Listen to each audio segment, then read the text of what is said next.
Ladies and gentlemen, at this time we'll begin the political forum here in just a moment. We were waiting on the arrival of maybe one more candidate, but at this time, everybody please rise for Pledge of Allegiance.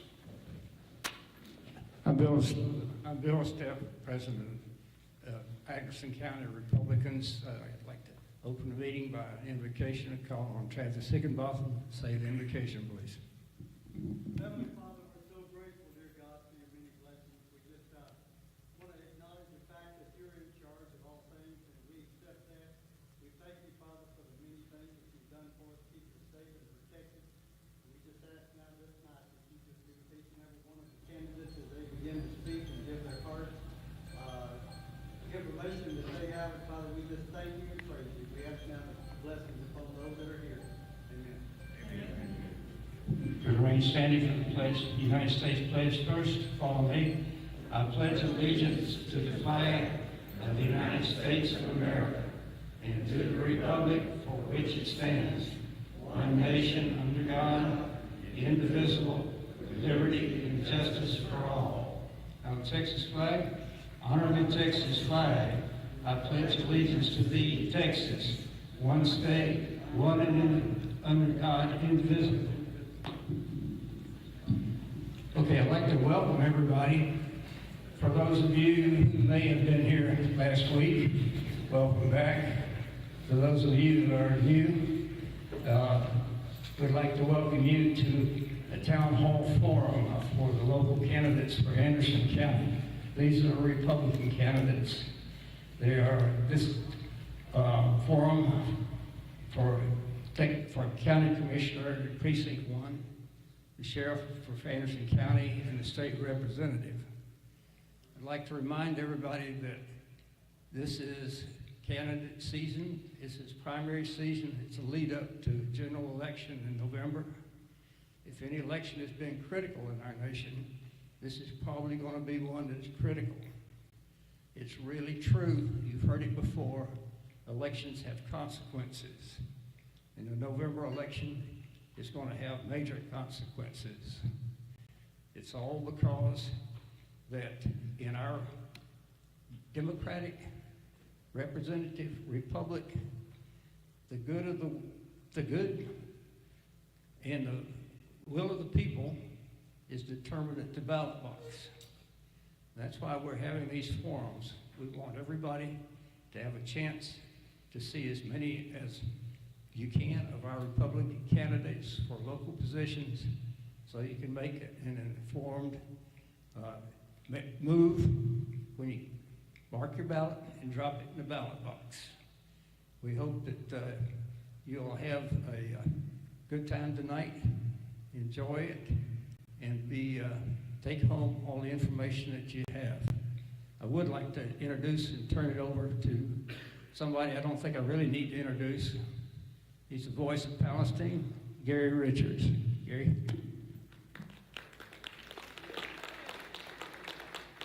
Thank you very much.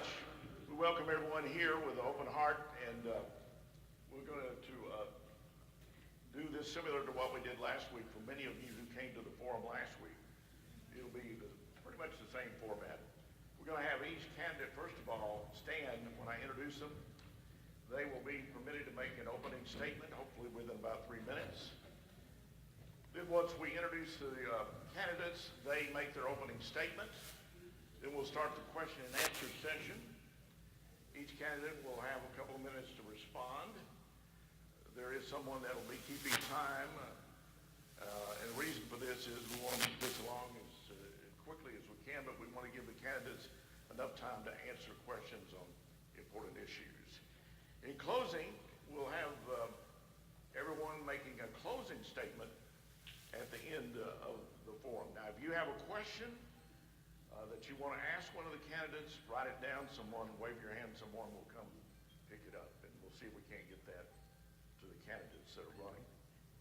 Last week we had the constables' races, commissioner's race. This week we're focusing on the sheriff's race, county commissioner Precinct 3, and the state representative.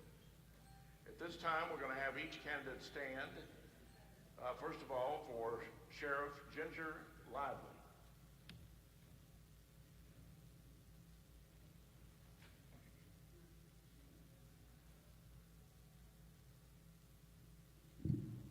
y'all hear me out there? Hello, my name is Ginger Lively. I've been a resident here of Anderson County for about 34 years, and I was at the sheriff's office from 2011 to the end of 2020, and in that time I held the position of reserve deputy all the way up to chief deputy. Since 2020, I left there, and I'm doing what they would call contract law enforcement, and I've worked in Dallas, Houston, Austin, and also helped with Allied with their law enforcement side of security. I bring to the table for Anderson County on sheriff's race is basically my experience, and I have 13 years of supervisory experience. And if anybody has any questions, wanted to reach out to me, you can reach out to me on Facebook. I also have my phone number and any kind of contact information on there. I'm glad to talk to anybody and on a one-on-one basis if you have any questions. Thank you.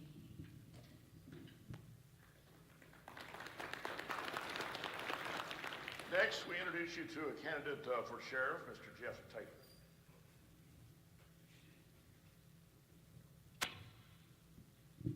Good afternoon, everyone. Thank each one of y'all coming out. I know it's a work day. It's prevalent. We all got to work. We're trying to get here. I mean, this is why we're having these open forums, to be able to ask these questions. Those that don't know me, I've been over here over 28 years in this county. I've got over 30 years of law enforcement plus 10 years with the Texas Department of Criminal Justice, signed at the prison system down in Huntsville. During this time, while I reside here, I've been married, 2 children, boy and a girl. I was fortunate, and I called it quits. But then I got married and divorced and ended up with another marriage. A stepdaughter. She works out of Tyler, so I'm very fortunate with 3 children. They are grown up now. One's a teacher here, the other one's a banker. So it's good to know your banker and have a way in. As far as than that, I'm a landscaper. I have a business. I'm CEO, owner, and I work out of Frankston in a full-time status there. I've been there over 8 years. Continuing, I have worked at the sheriff's office in Anderson County up to 2014. Back before that, I worked with the narcotics task forces that the governor's office assigned to different counties. It's adjoining counties where I've been, Houston County, Anderson County, assigned to Nacogdoches County, Lufkin. It was a broad counties that we worked out of narcotics. I went undercover for numerous years. Same time I came here for 3 years undercover, making the largest crack cocaine conspiracy case out of this county. I went to Leon County. I was asked to go there. I've done the same thing there, over 31 indictments. Houston County as a DA investigator when they dissolved the task forces. So I've been back and forth throughout my career. And the reason to do that is because I'm pretty much the only one working around narcotics. Narcotics goes in hand with burglars. Goes around with the criminal elements from murders to everything you can name it. Did fugitive apprehension wise with the task force. So it wasn't just narcotics. My vast knowledge and my experience speaks volume. But I'm here and asking for your vote to run for your sheriff for next election in 2000. Well, this election coming, but in 2025, take the oath of office. Thank you. Next, we move on to the County Commissioner Precinct 3 race. First of all, John B. Wilbanks. Van Brown. Good evening, everyone. My name is Van Brown. I was born and raised in Anderson County. And my first job was in this building right here, and it was Brookshire Grocery Company. And that kind of dates me a little bit, but at any rate, I have been working for 40 years. This year is my 40th year of working. Prior to starting with Brookshire Grocery Company, I grew up in the asphalt paving business with my dad. My brother's here, and he always told me I had it real easy because by the time I come along, he had a spreader box. And he said, we used to have to do it with shovels and rakes and all that kind of stuff, and you got it easy. Well, I didn't find a whole lot easy about it, but we did it. But anyway, I spent a career with Brookshire's for about 14 years. I was in management most of that time, from 18 up. I bought my own business in 1997, Vance Country Store and Grill in Natchez, Texas, downtown Natchez. But anyway, I've got a vast array of experience, and that's what I would like to focus on. Is I've served on the Natchez Independent School District. I served there for 20 years.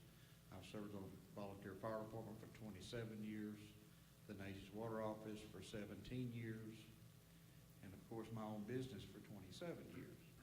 I've served on other local boards, Anderson County Crime Stoppers, the committee to build the jail that we so desperately needed back when it was built or added on to. The business experience, the know-how, the knowledge to know how to manage people, that kind of thing, to know about budgets, to know about tax rates, to know about all the things that are going to be involved with the job of county commissioner, along with managing people.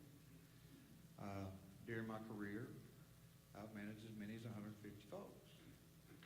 And when I left Palestine, Texas in 1987, I went all over East Texas, Louisiana, Arkansas, and West Texas, which I do not want to go back to. But anyway, there's somebody in the audience now that worked for Brookshire Grocery Company also, and I believe when I say that we worked, and you were pretty much married to it. And it's kind of like owning your own business. It's the same thing. But I bring a lot of leadership skills for the county commissioner's job, and I certainly want to serve the people. And I am a common sense conservative, and I want to see our county needs met before any kind of wants or desires. Because we have many, many needs that we need to take care of. And it's your tax dollars that we're using, and my time is up. And that is a service to all the constituents. Next, we want to introduce to you Michael Williams.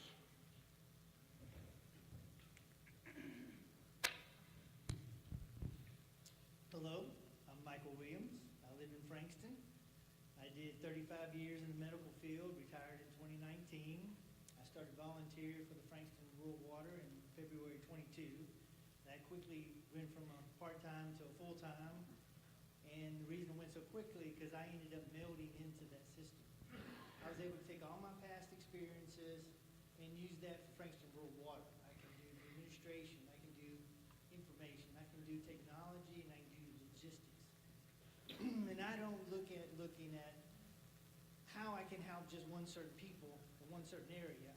We lifted all of Frankston Rural Water. And that's how I got asked to run for this system, was because they said, if you can do this for Frankston Rural Water, why don't you come do this for the county?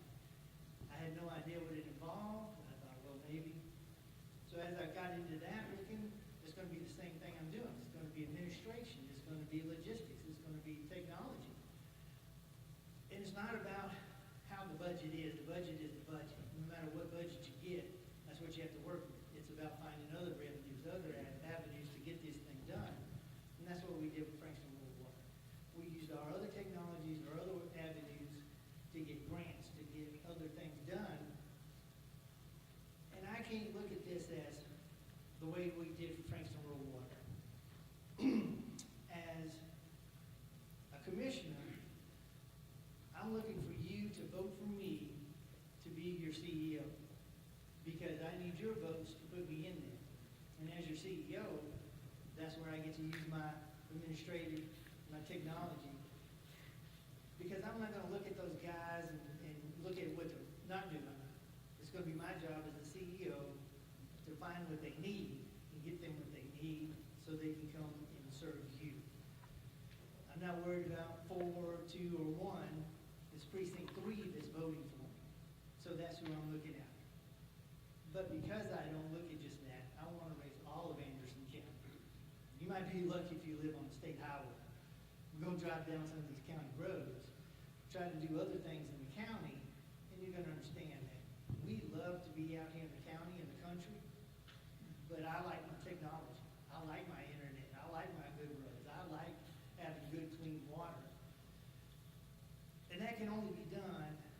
if I also have help. And those guys at the maintenance yard, man, they're ready to do anything we need them to do, but they need help. And as a CEO, you invited me to be your county commissioner, that's what I plan on doing, is working as your CEO to make sure we get the things that they need. That's all I got, my time's up. Next, we have Stephen J. Salas. First, I want to thank all y'all for showing up this evening. My name is Stephen Salas. I've actually worked in the oil field for 24 years, and I've actually worked for the county for Precinct 2 for 4.5 years. I was actually foreman for Precinct 2. The way I look at it, Precinct 3 has been neglected for so long. You know, that's my opinion. The dead-end road, the dead trees, the trees laying on the side of the road that they cut off at the edge of the road, the drainage, people's culverts, driveways, the roads themselves. I would like to clean that up for y'all. I would like to make it better, you know, smoother roads to travel on. The way I look at it, I don't care if you live in $1 million home or you live in a single wide trailer house. Everybody pays taxes, and I would like to be the one to take care of y'all. You know, that's my perspective of all of this. I've been a supervisor in the oil field for probably 15 years. When I started, I was making $5 an hour. You know, I'm still in the oil field right now. I went back. I've been there for 2 years, and if I win commissioner, I plan on quitting the oil field, and this will be my full-time job. I will not be worried about anything else. I will be worried about Precinct 3 is what I'll be worried about. And y'all will see me out there with the crew. I will devote my time with the crew out there on the side of the road, helping them 100%. And you will also see me out there at nighttime after a storm passes through. If a tree falls over, I'm not going to leave that land for y'all to clean up. I plan on trying to take care of it for y'all. That's where I come from. That's really all I have. Thank y'all.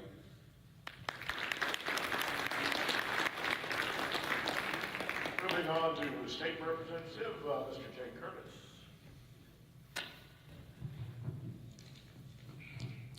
Good evening. My name is Jay Curtis, and I'm running for Texas House District 8. I'm proud to have served in the United States Navy, and now I'm retired from the Texas Department of Criminal Justice. As a native East Texan and a grassroots Republican, I obey the oath that I took 4 decades ago to support and defend the U.S. Constitution. And 9 years ago, I took another oath to support and defend the Texas Constitution. My dedication to both oaths has not changed. I serve my country and my state, and I'm now asking you to serve as your state representative. I've recently been endorsed by the Texas Agriculture Commissioner Sid Miller, Grassroots America We the People, Navarro County Conservative Society, and the Calvin Coolidge Project. Together with your help, we will make a positive change in Austin. On day one of the legislature being in session, I will fight against House rules that allow the Speaker of the House to appoint Democrats to chairs. I believe that committee chairs should be appointed by the committees themselves to prevent any abuse of power. Education reform is a top priority for me.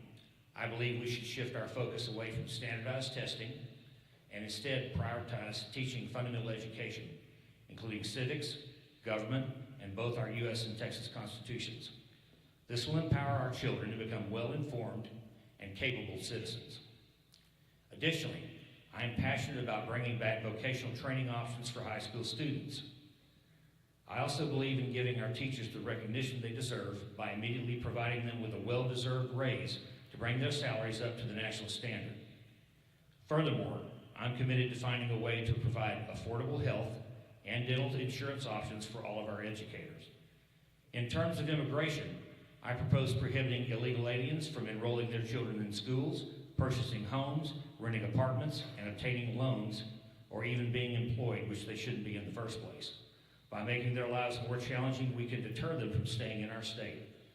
Additionally, I will propose legislation to increase the membership of the Texas State Guard through recruitment in order to provide more border protection that is not subject to the jurisdiction of the federal government.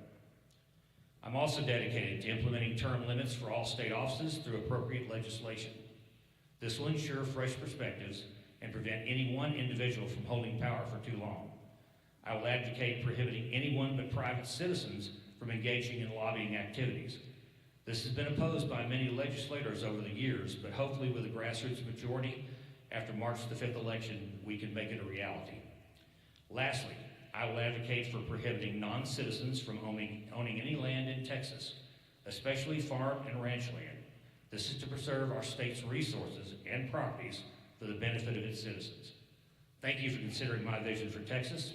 I'm committed to representing the interests and values of our district, and I'm working toward a better future for us all. Thank you. Now, you've heard the opening statements of the candidates that are here tonight. Now we'll begin our question and answer session. And first of all, we have a question for the candidates running for sheriff. During the past year, the jail has rejected taking misdemeanor charges because of jail overcrowding. If elected sheriff, will you change this? Ginger.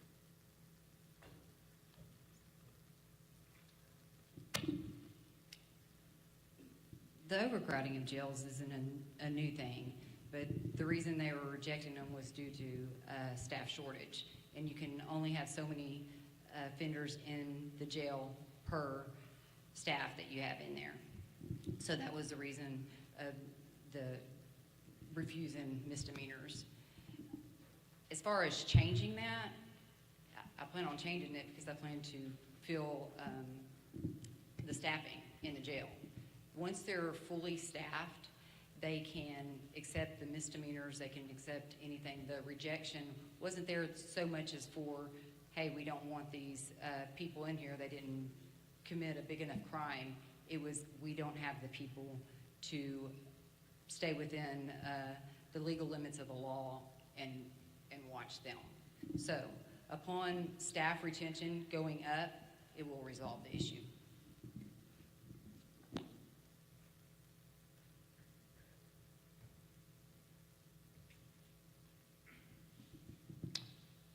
That's correct on the staffing. The staffing, it's one jailer per 48 inmates. And the ratio that you have to have mandated by the state. If you don't have the employees, he reduced it down to only felonies. Said no misdemeanors. What he didn't understand is the law states that you make a traffic stop or you come upon an individual, whether it's a misdemeanor or a felony warrant, shall be taken to a magistrate. When you fail to do that and you wait so long to where it was over a year and a half, now we have all these warrants stacked up. Well, them warrants, there's only reason why they're stacked up is because of the jail. We didn't house them. The misdemeanors lead into felonies. You don't appear, there you go. Now it's bumped up. They're out committing these other crimes. We have to get it staffed. There's issues there. They're working on 12-hour shifts, 2 shifts. They used to be 3, 8 hours. And it worked. I'm be elected as your next sheriff. I will be staffing it the best I can. I've talked to, there's several that have exited. They just won't work under the leadership there. I need to listen to them, their complaints. But as it is right now, they're wanting to kick them out the door. What do you do when you kick them out the door? They're back to committing a crime again. It's a recidivist. We're not getting anywhere. They're not going to courts. So what I'm asking is, we do have to staff it. That is correct. Once it's staffed, I plan on changing the shifts. I want to make it easier on the jailers from working 12 hours. No days off. It's not good. It's not good working relations there. But that is my chance. My time is up. But his main thing is the staffing and get it fully staffed to make them changes. Thank you.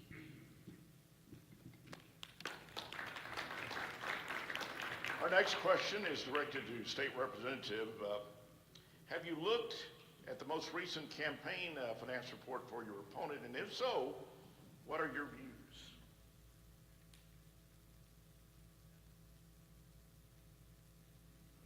Mr. J. Curtis. Okay. at the most recent campaign finance report for your opponent? And if so, what are your views? Yes, I actually have.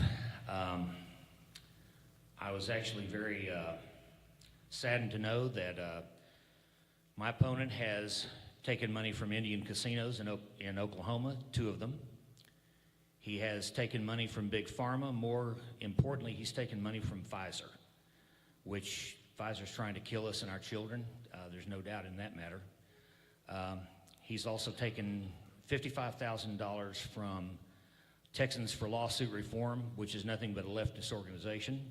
And they provide money to Democrats and they provide money to Republicans to get their way.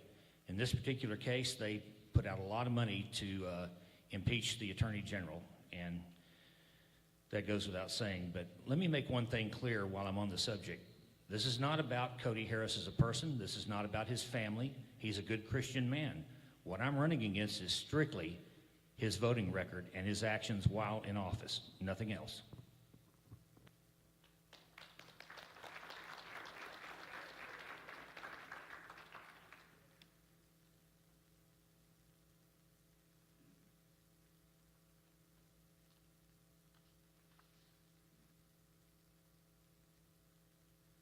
Next, we have another question for State Representative, and that would be Mr. Jay Curtis. What are your views on school choice and voucher programs? Okay, let me make one thing clear to everybody right now. I am in favor of vouchers for public schools only, and there's a reason that I'm not in favor of vouchers for private schools. The state of Texas does not give funds to anybody unless there are strings attached. Our private schools have no desire, most of them, to not take that money for that exact reason. And our homeschoolers definitely do not want that money. And then there's one issue that I think a lot of people haven't considered in Austin. What are you going to do a year from now when Satanists decide to open up a private school? You can't backtrack. You can't say then, hey, we can't do this because you're Satanist, or we can't do this because you're a radical, whatever the other. They're going to have to be given that money, and that is a main issue to me, what the problem is. But what I would rather see is the money go to our teachers. Our teachers are being paid 28 percentiles below the national average. We're a rich state. That's ridiculous. Should not be happening. Our teachers deserve more than that, and they work very hard, especially in this area. In addition to that, as I was saying in my opening statement, we need vocational education for children. A child should not be forced to go to university if he doesn't want to. You know, back in my day, it was, auto shop, metal shop, air conditioning shop. We had all that. Our teachers are suffering from having to pay for ridiculously high medical insurance. No teacher should have to take 2 jobs in order to survive. That's just unbelievable. And I am the child of a teacher and very proud of that fact. So we need to invest in our education and in our system and make it better than it is. Thank you. Next up, we have a question directed to the sheriff's candidates. Have you ever been fired or asked to resign from a law enforcement position? And if so, please explain the circumstances.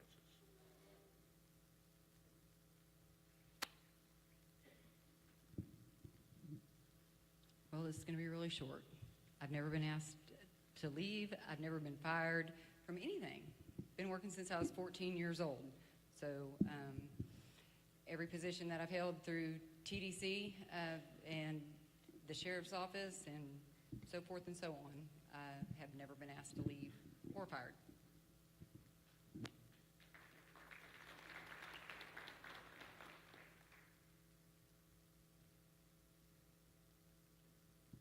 Well, here we go. I've never been fired. I have been asked to resign. When you do your job and you step on the wrong toes, well, here you go. When I was asked to resign, I said, fire me. They wouldn't fire me. I said, all right, well, step back over to patrol. We'll come back to you. About 2 hours later, I've already made a phone call. I seen it coming because I wouldn't bow down There was an incident because about a body mic. It was turned off, turned on. Simple mistakes, simple overlooks. And if you're not the good old boy, then you're out. They start coming up shift changes. I went from second shift, third shift, second shift, first shift. And I thanked them. I kept on. Here it comes again. Here comes another train coming. Well, we need to do this. We don't do that. Well, I'm proud. You got an F5. When F5 goes to the state, why you left the department? I have them with me because I knew this was coming. There's a gentleman here, our ex-sheriff, that's present here. He thinks that's funny. That's fine. But when you take the F5, there's categories in there. There's honorable and dishonorable. I do not have a dishonorable.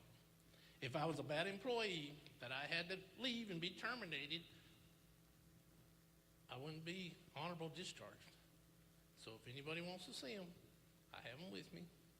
It's funny how I already knew this was coming up. Okay? But I've been doing this for 30 years. I wouldn't be where I'm at today. I wouldn't be asked to go to other counties and fight the war on drugs, fight the war on fugitives. I do it every day. I'm in Frankston now. I had to go back full time. That's due to insurance because my wife's sick. But let me tell you, I shine everywhere I go, and I have the experience and the qualifications. So, with that being said, thank you for your time.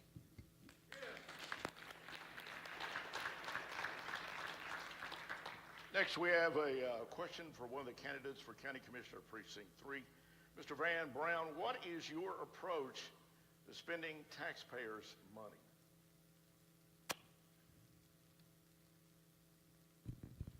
Well, that is certainly an easy question.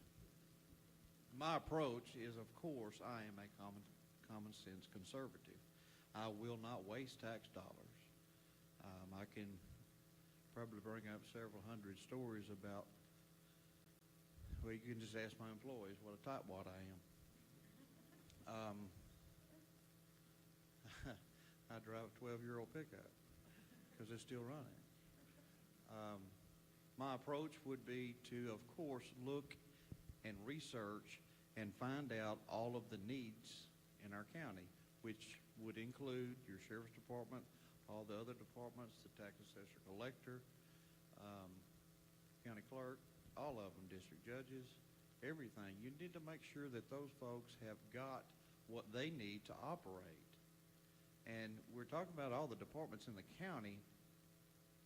Your tax dollars go for a service, and they're providing that. Our sheriff's department is providing security for us. They're providing for safety of our county. And there's many other things that would, in your budget, the budget is 160 pages long. And I do find areas in there where there needs to be improvement in payroll. People that do very, very hard jobs, and the last couple of years have really shined, and I'm sure that that will be addressed in our next budget cycle, hopefully. But at any rate, I don't have anything to do with the budget now, but I can tell you right now, I will use your tax dollars wisely, and I will do the best I can for the least amount of tax dollars, but use it very efficiently, and hopefully come up with ways and ideas that you can reduce your cost of materials. And my time is up. Terry, you told me I was going to run over every time.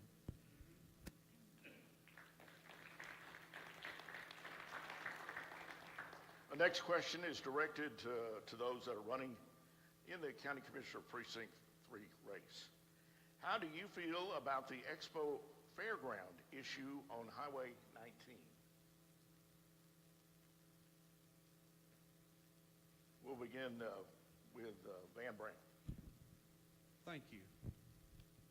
I don't know enough about it in order to make a good judgment on it, but I know that that property was bought back in 1989, I believe, and there's a salt dome underneath it, and there was a company that wanted to come in and put toxic chemicals in that, and the county commissioner's court and county judge, they bought the land. Okay, we've had that land for all these years. As far as an expo center, Right now, I'd have to have more information on it because you're talking about a lot of tax dollars. And when you do that, is the investment going to come back in tax money and tax revenues from sales tax, from hotel motel tax and things like that? So all those things would come into play. And that would take actually a very, very long process, I would think. Not just, hey, let's build an expo center. We need a plan. And that's part of what I do is I plan. We work as a team. We set our goals. And it's our follow-through to make sure everything's done.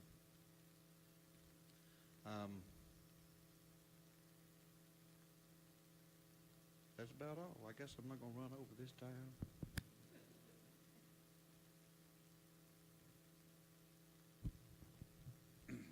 I don't know a whole lot about the expo center that's supposed to be coming, but my opinion on that, coming from me, I think that needs to wait until we take care of all the residents, county roads, whatever needs to be spent on Precinct 3.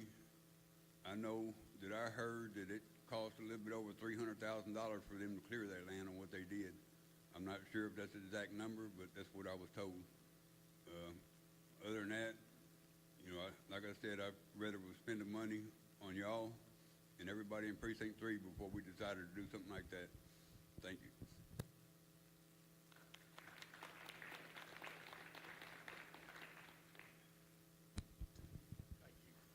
I'm going to combine two of those two questions. One of them is your tax dollars. And I told you as CEO, my job is to find other revenue. I was here at the last meeting that they had, and some of them said we need to sell that immediately. I had no idea what they were talking about. I'm from Frankston. I don't live here. So I drove out there last weekend. I took pictures of the whole place. It's in decent, tender, loving care. There's a lot of stuff that needs to be done. But there's some front parking. If they wanted to do an expo, we could turn it into VIP parking. We can create revenue. Like I said, my job as the CEO, if you elect me, is to find other ways to make revenue. We can look at this. I think it's on. I was just wasn't talking. So the other way is to, I think Mr. What's his name running for Precinct 1 wants to sell the place because it's costing us money. Well, that's fine. But my thing would be, how are you going to create revenue once you sell that? Because now we just lost a great asset. Because I don't know what we owe, how we've been, but it's been there. So if we can use that at an expo, I've used this as, I went birding. I love birding. I've been to places all over the place. If you had an expo here where you had birders come in, that's revenue there. You could have your weddings. You can have a lot of stuff that brings revenue to the county, so you're not spending a ton of money and coming knocking on my door asking for more money when we need more revenue to help build and get things going. Like I said, I look at our budgets, and the budget's the budget. We have to spend money. That's just the way it goes. But how are you also going to bring in more revenue? That's the other big question. I don't know how people are about this thing. My thing is, what are we going to do for the county, and how do we make it better? Is it selling it, or is it keeping it and making it into something? Thank you.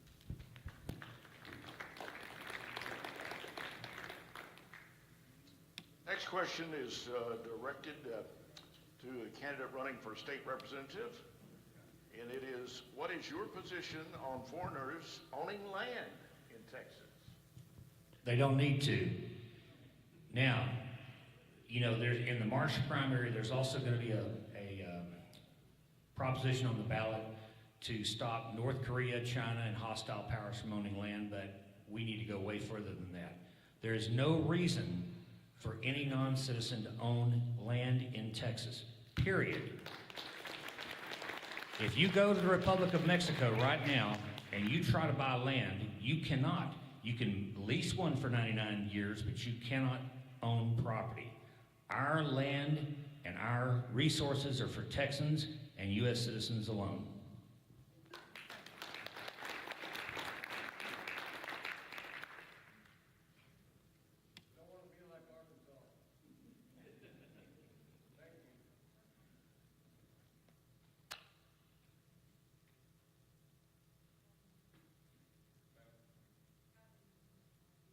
question is directed to all our candidates running in all races. What qualifies you to be the candidate that voters should vote for? Why should they cast their ballot come election day for you?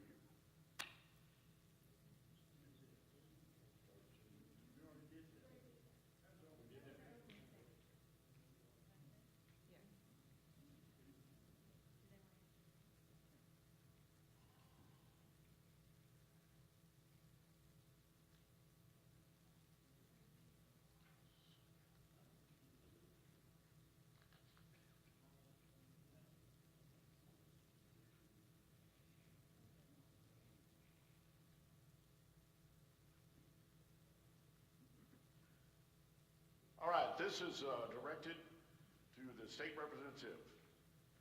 What are your proposals to help solve our growing border crisis? Good question. As everybody knows, they've been looking at the news lately. Our hands are more or less tied right now. There's not a whole lot we can do. Our Texas National Guard is about to be federalized according to Beto O'Rourke and the Biden administration. And whether they do that or not, we don't know. But as I said in my opening statement, we have a state guard that is subject only to the orders of the governor. We need to offer incentives, bonuses, whatever we need to do to get people to come out and join the state guard so that we can have a force that is loyal to Texas to defend our borders. And we are being invaded, folks. Make no mistake about that. And as I said before, you know, I think that we need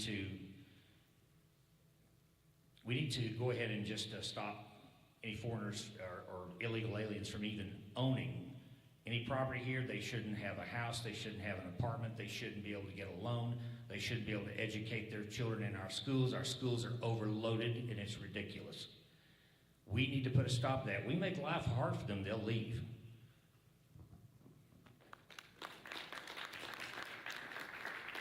Next question for those running for sheriff. Would you stand on the Constitution to protect our right to bear arms if the federal government ever requested assistance in confiscating any firearms from our citizens?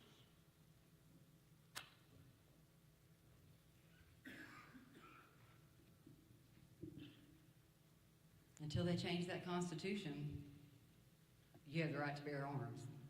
And so that's really simple on that one.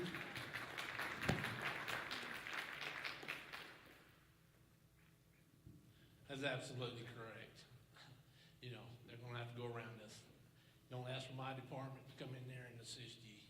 I worked with many feds. They never take charge. They're here to help. They don't go through the front doors. They wait for the county, the city, or the state to go through the doors. And then they're behind you. That's not gonna happen. Thank you.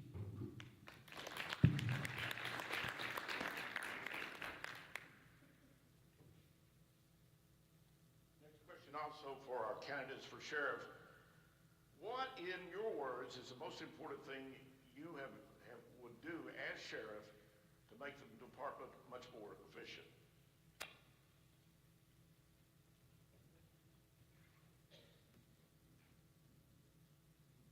I'm gonna try to sum this up in 2 minutes. Probably the broadest answer that I sum it up is we've got to be a proactive department. We've got to be proactive in everything that we do.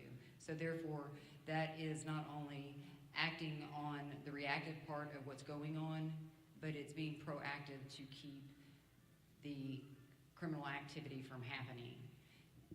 And in doing that, it starts with staffing. You know, so one of the most important things to do at the beginning is get the people in there. Get the people in there, get the facility staffed, and then go from there. The proactiveness includes everything from prioritizing patrol, prioritizing education against crime, and the investigations. You've got to get your investigations in there, manage them, and get them worked, and send them to the DA's office without bias.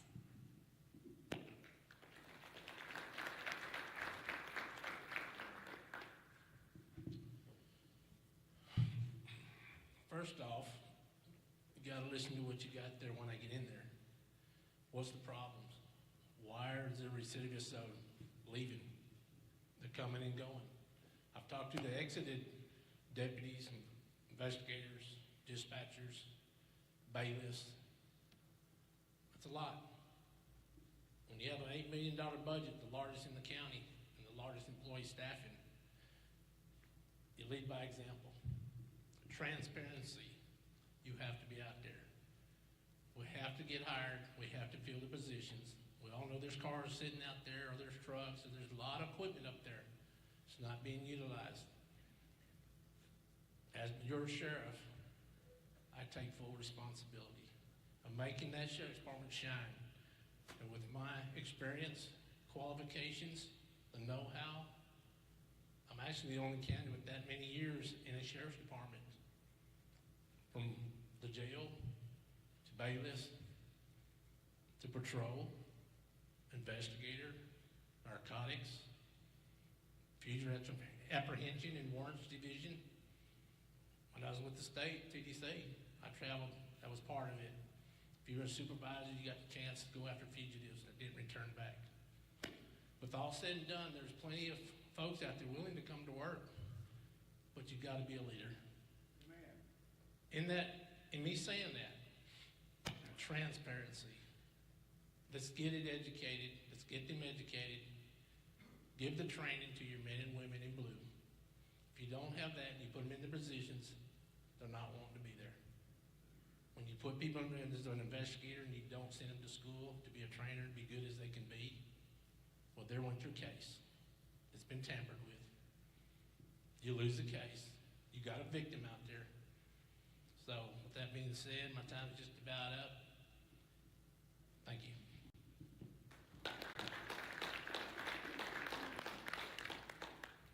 Our next question is directed to Ginger. What have you been doing the last 3 years since serving as deputy, and is your license still active? Well, I answered that in my opening statement, but I'll be glad to tell you again. I do contract law enforcement, like I said. I've been in Austin, I've been in Houston, I've been in Dallas, and I've been in Fort Worth. It's what I've been doing for the last 3 years. Yes, my law enforcement license is very active. It is held by the Leon County Sheriff's Office. Kevin Ellis, you can give him a call. And like I said, I also worked for Allied, which is the leading multi-million-dollar company that does security. I managed their entire division over law enforcement that did their entire half the country of Walgreens stores that was secured by active law enforcement throughout the country. So that is what I've been doing. And the reason I'll even extend it. The reason I did do that is because I have a daughter. When she got out of, she's a Navy vet. And when she got out, she decided to go to TCU. And if anybody is hey, Giggle Frogs, y'all know how that goes. And TCU likes for you to pay for its education. So she will graduate in December, and we are both happy for it.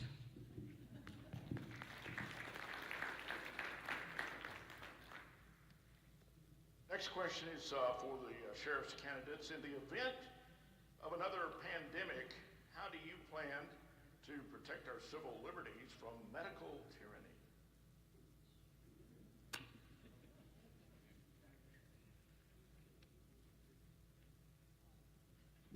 Medical tyranny. I was here at the sheriff's office on the last pandemic, and plan to do the same thing we did then. We didn't infringe on anybody's civil rights when they told us that to go arrest somebody if they didn't have a mask on, or they didn't do this, or we didn't do that. We are not going to. We didn't infringe on your rights then, and I'm not going to infringe on your rights if it ever happens again. And if that doesn't answer that medical tyranny question, whoever asked that question, if you want to catch me afterwards and let me know exactly what you're looking for, I'll try to be more specific. But not everything does the government have that they put out have the right to push out there. And so therefore, as your sheriff, we don't always have to listen, so.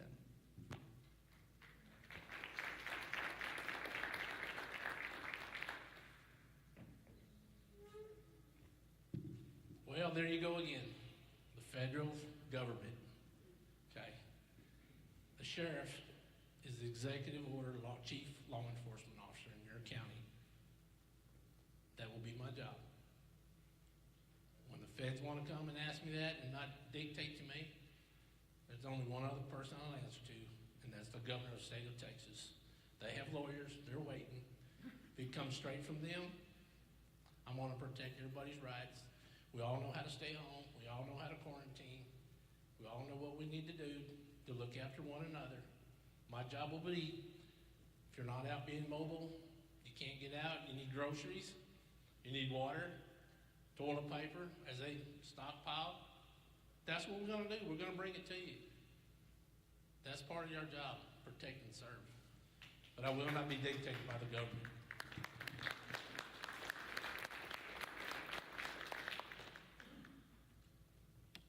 All right, the next question is for all the candidates to answer. If we lost power because of the grid has been attacked, how would you plan ahead for ways to solve the problem? With crime probably running rapid if we did lose power.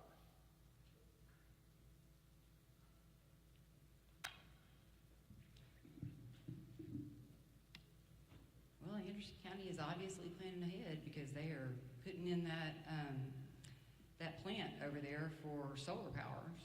And I think it's actually like 600 acres is what they're actually putting it, not Anderson County, but it's coming in. So crime runs rapid whether the lights are on or whether the lights are off. So we have generators at the jail, so we're going to keep rocking on. We're going to keep putting people in jail and doing our jobs and make sure that they have heat and water and food for when they get to the jailhouse. So, and like I said, if that is not what exactly you were looking for, that question, I don't know what else to tell you, because as far as if we don't have power, we're still going to be doing our jobs in law enforcement. I mean, we do it in the dark all the time.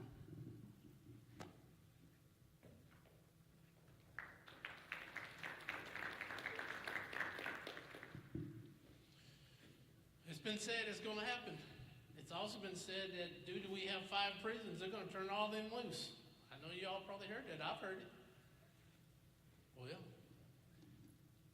lock and load.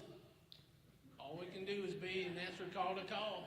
And I don't know what we're going to use. Cell phone go down. Make sure you get a generator. But we have to prioritize this. Should that happen, you know, we've had ice storms and that we weren't prepared.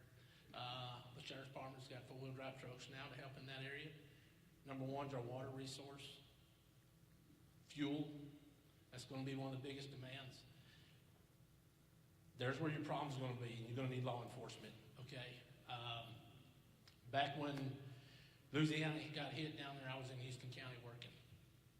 They were jumping on the fuel trucks, stealing them, oil trucks, generators, and water. And then, of course, the grocery stores were gone. So there'll be priorities within that Sheriff's Department we need to look at. We'll need to be out there, not just sitting around waiting for calls, because we ain't going to have a way to get calls. So that's going to be a big challenge. I have met with the city leaders. I attended 2 weeks ago with the mayor, getting with all our preachers, finding out what they can do, how they can house folks, warm stations, who has generators. My suggestion, when I was down in Elkhart on the south end, when the storm hit, none of the elderly folks had water. I was working at the plant down there for Eldorado Chemicals. They built one of the largest chemical facilities. So what we found out is they got a truck, escorted it down here, dropped it off at Elkhart. They had machinery. We stockpiled water. We stockpiled a fuel truck. As it went in, we needed generators, but we have to look ahead of that because it can happen. Thank you for your time.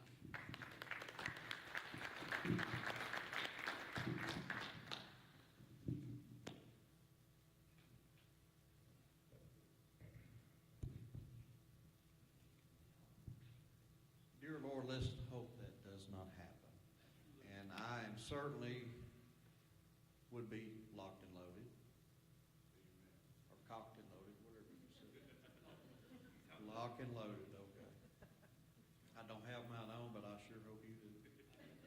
But at any rate, the positions I serve in my community, we have taken a whole lot of precaution, and it was due to the last ice storm. Well, not the last one, the one before that. But anyway, we do have generators at each one of our plants for Nature's Water Supply Corporation. I think everyone should look at the same kind of thing in order to plan for such an event. Hopefully it doesn't happen. But, I mean, are these scare tactics, or they're what? I don't know. But once again, we have to protect ourselves, our families, and our communities. And after that, the Lord's in control, and let's let him do his job.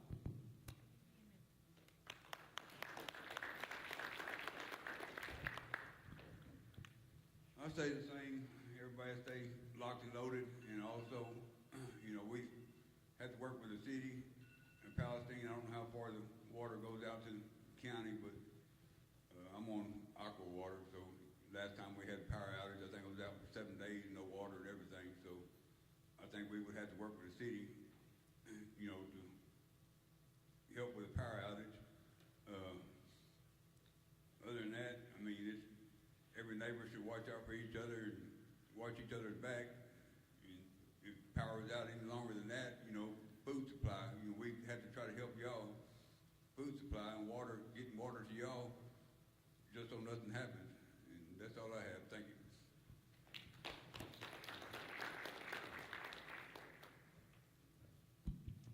This might take longer than 3 minutes.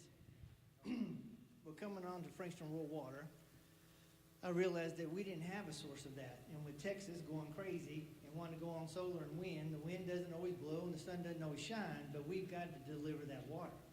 So I started looking at getting grants and what it was going to take to get our plants full with generators.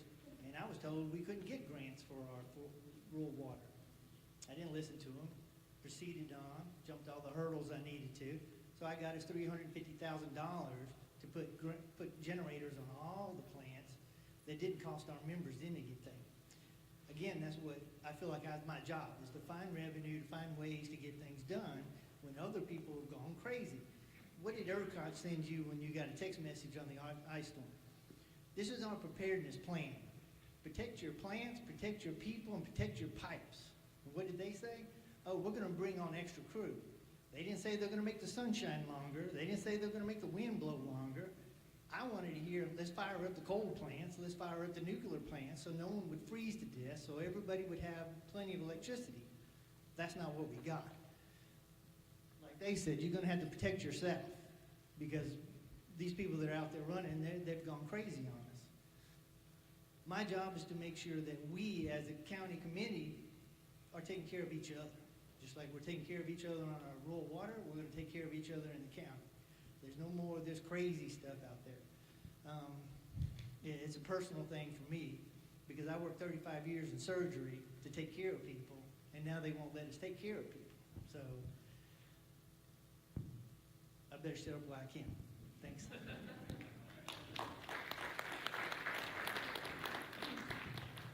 Well, we found out winter before last just how bad things can get.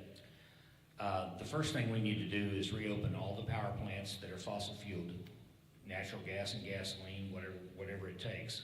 We need to build new ones. We need to completely leave solar and wind behind. It's not efficient.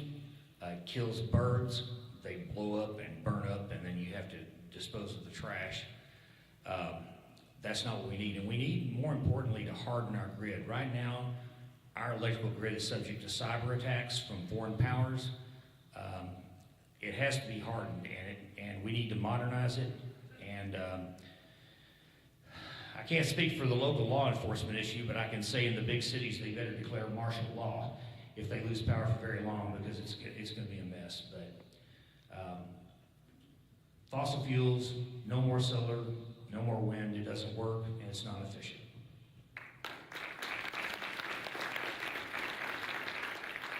you very much. Our next question is for Jeff Taylor.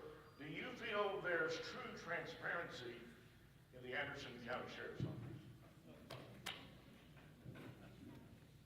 Absolutely not. Absolutely not. I work the north end of the county, and I'm in Frankston. City of Frankston. I have to answer the calls as long as they put it over the radio as an agency assist.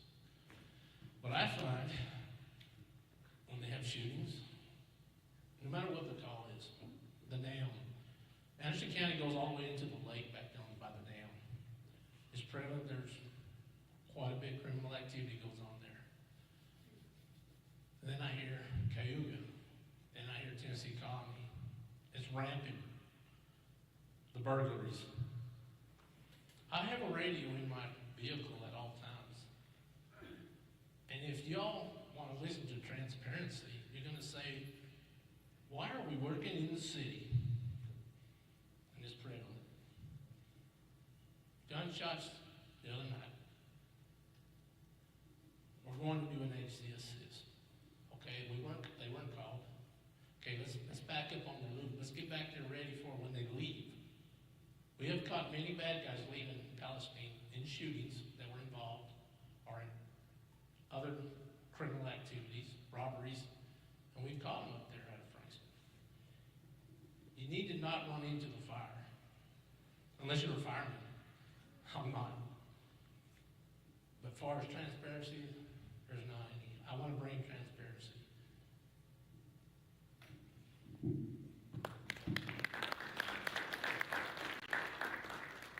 Next question directed to those running for commissioner. If you're elected, what would your stand be on what to do with the Civic Center?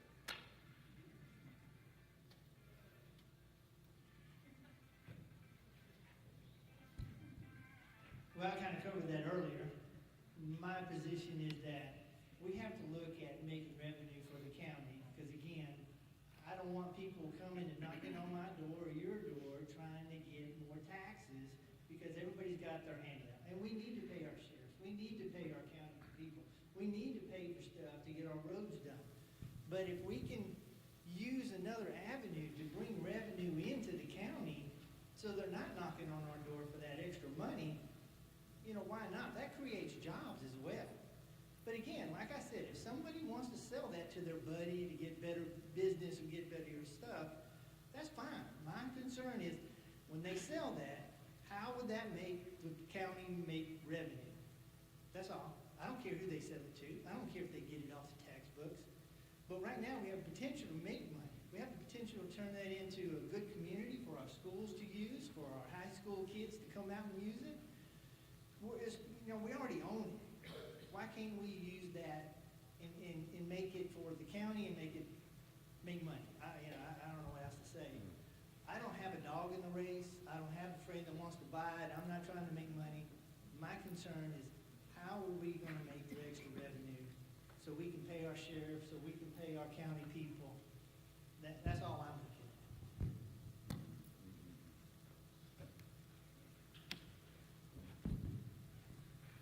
My suggestion to that is Civic Center. I don't know why the county bought it. The county owns quite a bit of land. They own land on 19, they own land out on 79 where the landfill is. Then they bought the Civic Center. They bought the old Capital One Bank downtown. To me, I think the county should have used that money instead of for the Civic Center. They should have used it for y'all. I think it should have went to every precinct, 1, 2, 3, and 4. I don't know what they spent on the Civic Center, but I'm pretty sure it was, over 50,000 or 100,000 that could have went, toward y'all in y'all's taxes. Other than that, what they plan on doing with it, I did see a picture. I don't remember who I got it from, but I seen that they were going to make the whole front a big glass entrance, and ain't no telling what that's going to cost. That's just more money out of the county budget, taken away from y'all. They could be using on y'all instead of on the Civic Center. That's my opinion. Thank you.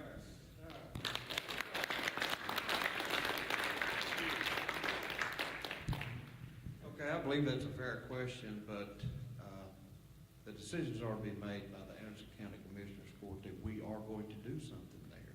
And they have set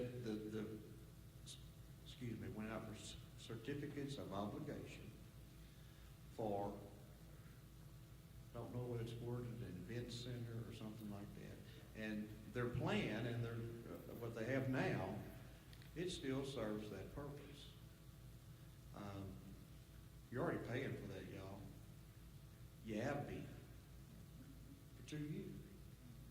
There's been $700,000 spent of that money, and I believe they issued it for around $8 million. Well, we have $5.9 million that left, and that is, it's sitting in the bank. They're not messing with it. But once again, you have to look at what the revenue that might bring in the hotel motel tax, just like we were talking about earlier with the expo center. We've already got this, we've already got the building, and what can we do with it and do the best we can? And it's gonna be the current commissioners court that figures that out.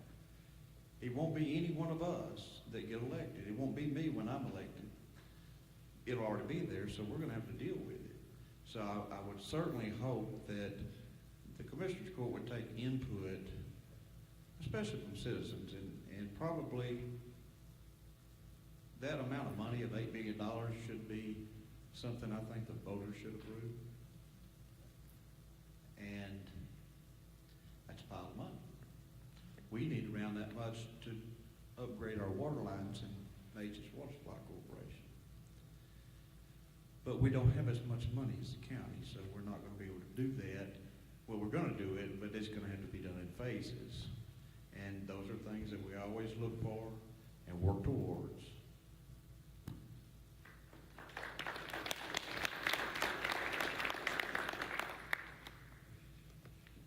Moving right along, our next question goes to Ginger and Jeff. How would you have personally handled the Trent Stanhart missing person case?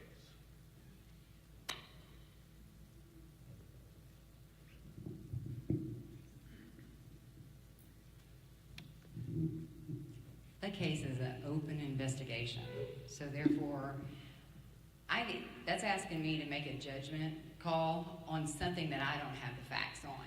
And just like y'all wouldn't want me to make a judgment call on something that had something to do with you without the facts, I can't make a judgment call on that.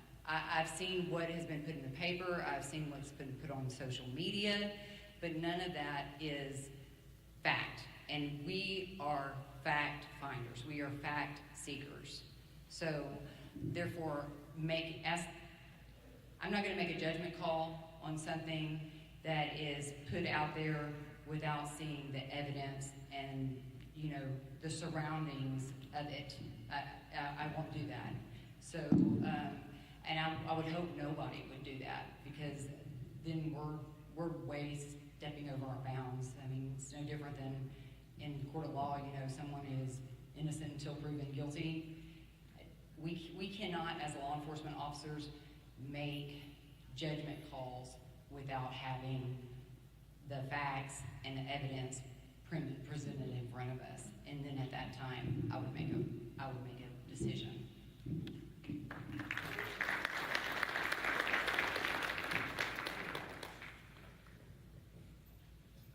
Well, Mr. Richards, it was point blank. You asked, what would you do different in the Trent? He was a missing person. He was a child. He's a human being. That's correct. And he is under investigation. It's not closed. There's been a preliminary. I'm not going to get into that. I have direct knowledge of part of that. I'm going to leave it at that. But what I will do, when he walked out that door, he was asked to go from point A to point B. He never made it to point B. If there was a visitor during visitation, walked out and their son went to get something out of the car and they're not there, would we be looking for them? Absolutely. When we get a call out here to the elderly, they wandered off, picked berries, they didn't make it back. We're going to get a certain point? Absolutely. The point is, he walked out of the sheriff's jail facility. He never returned. The question you ask is, what would we do different? Goes back to my training, my experience. Let me tell you, there's a gentleman here, he would love to get that call to bring some dogs from TDC. They have multiple different type dogs at our disposal at no cost. They're about to lose their program because they're not being utilized. I utilize them, I have utilized them, I've utilized them in the sheriff's department while I was working with Sheriff Greg Taylor on a missing person, and it worked out. We found her. She wandered off, got in the creek bed. So you ask, what would I do different? I wouldn't wait 8 days. Thank you.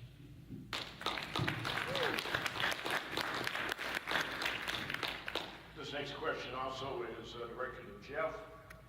Why did you leave the sheriff's office under Sheriff Taylor, and how long have you been a paid officer in Frankston?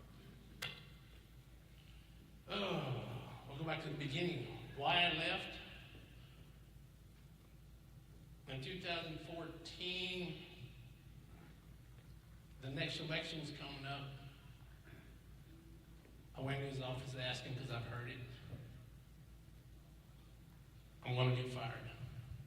I went straight to the sheriff. I heard you're going to fire me. First thing was said, are you going to run for sheriff? I'll fire you. I said, well, are you retired? It's my floor here. Yeah, I did. It started in 2012. Anyways, let me have the floor because there's a story to be told here. So since I made that, I said, if you're going to run, are you going to retire? I would love to have the position and run for sheriff. Why? I want to keep it in the Taylor name. They said, get on back to work. From that day forward, I went from third shift, second shift, first shift. I went back in there. Why? Why am I going through different shifts? I want to see your pretty face. I want you to make drug cases. Well, it's election time coming up. That's what I do best. I seize money. I take dope dealers off the street. I go after criminals. I'm very good at it. But the men and women that assist me, they love working with me. Okay? It went on up into 2014. I went after a knock and talk at a residence that had a wanted person. That wanted person went out the back. My partner was Ginger Lively. Went out the back and gave her her sister's name. At that time, we didn't have photographs. We didn't have capability of that. During that traffic stop, or while we were there, person wasn't there, so we left. We followed that individual, come back, advised that that was her. She used her sister's name fictitious.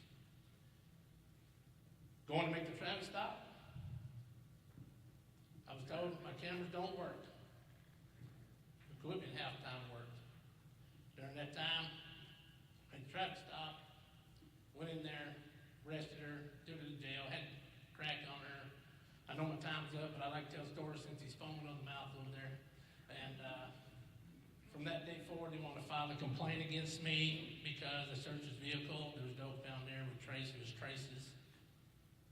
Went to the sheriff's office. They pulled my body camera. They pulled my car camera. And they kept on. Next day, same thing. Then they're under investigation and went on, blah, blah, blah. I saw the time to leave. That time, my mom was ill. I already talked to another agency. I left 2014. I'm with Frankston at 2014. I went to work the next day. I've been there ever since. I ran a dual commission in Houston County also. I ran grants for schools at Texo, Kennard, and Lovelady. Same time I was working because I was having to take care of my mom, build a house during this time. I went back full time first year. Due to insurance on my chain, my wife's been sick going on 3 years. The health changed of the copay. So at this time, I am full time, but during the time I've been a captain narcotics investigator. I ran several covert operations in Palestine and in the county throughout this 8 years that I've been there. And that's where I'm at today. Thank you.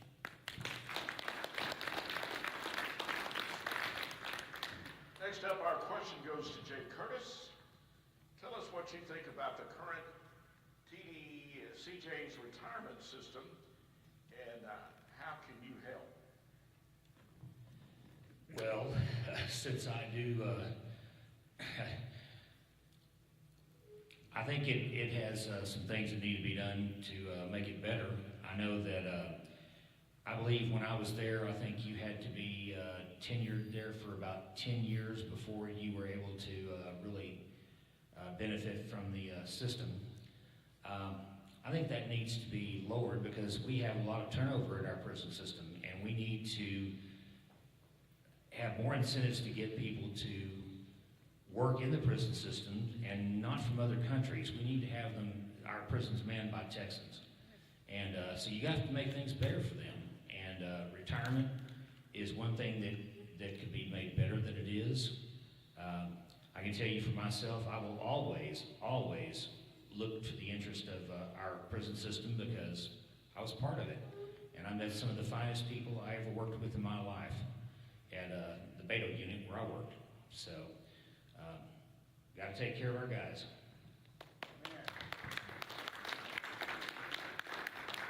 Next question goes to our commissioners, candidates. Do you have plans to try to keep property values, or more important, taxes down in Anderson County?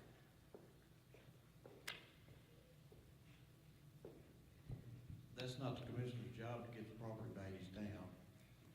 That's actually done by another organization called the Anderson County Appraisal District.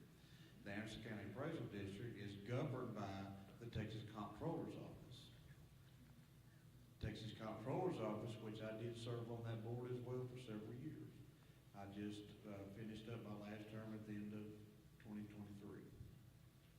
Right now, your Texas State Comptroller is trying to make you set all of your property values at this level. And some of the places, they're not worth that. And we realize that, but then you get hickeys on you, so to speak. And each school district, if you get one, you get another, then you get investigated and that kind of thing on the evaluations. I'm certainly not happy with my property doubling in price, and my agricultural exemptions and hay and timber did not compensate for the increase. And I serve on the board. We don't really have a lot to do with that. You hire appraisers to do that, and they have to go by the guidelines of the state comptroller's office. And of course, your tax rate, even in the school districts right now, is pretty much set for you by the legislature. In the county government, it's the same way. You may have 2 or 3, 4 cents in there that you can sway one way or another. They used to call that the rollback rate if you went higher or than what it took to run your school, your district the next year, based on your expenditures and revenues for the year before. Now it's called a compressed tax rate. Your state legislator, the comptroller's office, sets that for you. You don't get a whole lot of wiggle room. And so in order for, are you waving? But importantly, the Commissioner's Court, it will be in charge of setting that tax rate, but you're also following a lot of guidelines. And if you understand what I said, we are being controlled by the Texas Comptroller's Office on your values of your homes and your tax rates of what you can and can't do. So we need to keep as much local control as we can. And of course, we want to set the county's tax rate at the lowest level possible to still serve our citizens and our constituents' needs. Thank you.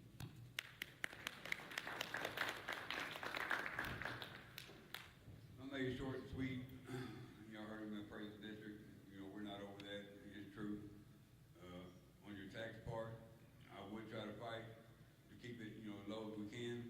But my one opinion against, the rest of them, how far does that go? So, but I would try to fight for y'all and keep it as low as we can. Thank you.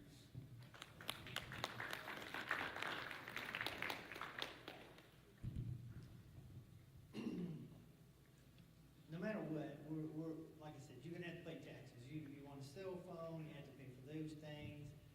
But does it have to be at that rate? Like Mr. Van said, we're gonna be able to look over a tax rates, and we might be able to adjust those. I still feel if we can find revenues from other places, we won't have to set those tax rates so high. Because again, why are we setting those property taxes so high? Everybody's got their hands in it. We've got to support our sheriff, we got to support our county employees, we have to support our county. So it's gonna go.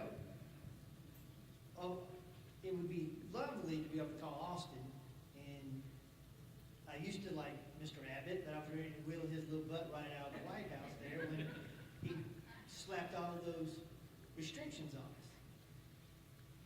But we still don't have control over that unless we re-elect other people, and we can get more people in there that have our interest in heart, right? It's gonna be tough, but as a group, as a county coming together, that's all we can do. And controlling these things, that's part of my job list when I get in there is how can we restrict some of these things, what else can we do to alleviate a lot of problems.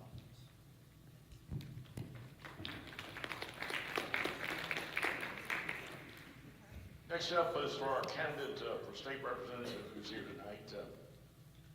What bill would you propose to stop big corporation lobbyists and allow private citizens a voice? And most important, what measures could you take to protect our children from critical race theory? Well, for one thing, addressing the critical race theory, I believe the legislature has already passed something along those lines. Unfortunately, I hear in certain cases it hasn't been always adhered to. Maybe we need to make it have a little more teeth. As for the rest, I don't claim to know the answer to everything because I don't. I'm just a regular guy. But I will introduce legislation as it's needed. I have to research it, and I will do whatever it takes to make things right. That's what it's all about. And do the best I can do, but one thing I will always do is I will represent your needs and your wishes, not my own. That's what it's all about. I mean, special interest, never. And lobbyists, speaking on that issue, they have tried several times to restrict lobbying, and that has not been successful because guess what? Our so-called Republicans have been voting with the Democrats, and they stopped that. And why is that? Because they have an interest in the almighty dollar, and that's the reason.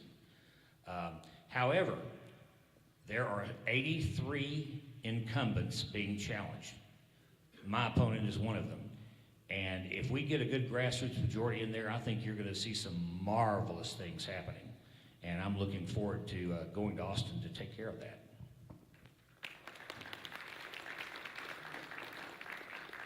Next for our sheriff's candidates. As a constitutional sheriff, have you taken a class on the Constitution? And if we had one, would you attend and pass the test?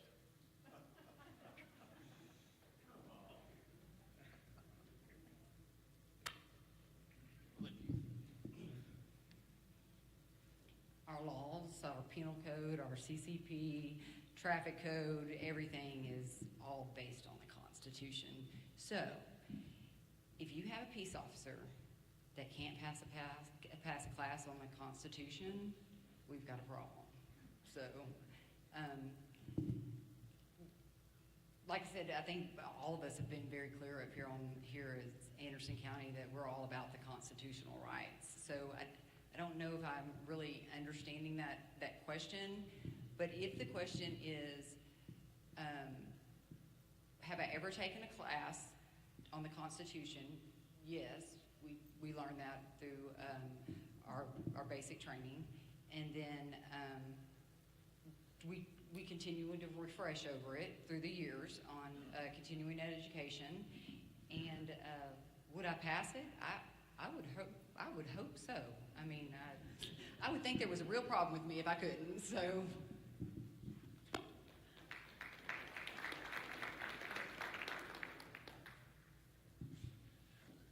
Constitution. There's that federal statute again. Would I pass it? Absolutely. If I couldn't pass it, I need to turn my badge in. We have state laws, county ordinances, city ordinances. Legislature passes a lot of laws every 2 years. It's mandated that we go there. Any constitutional changes, I ain't heard anything. But yes, it is mandatory to have an understanding the constitutional rights of every citizen. With that being said, keep from violating anybody's constitutional rights and statutes, yes, I'm all for it. If we have to go through another course of it, but as far as going through it, it comes up every 2 years, like I say, on statutes and state laws. When there's a federal law every 4 years that comes out, we get sent to the school. So with that being said, that's all I can tell you the best, but yes, it's something that we need to stay up and have a direct understanding to the Constitution, because if we don't, how are we going to answer our calls? Thank you.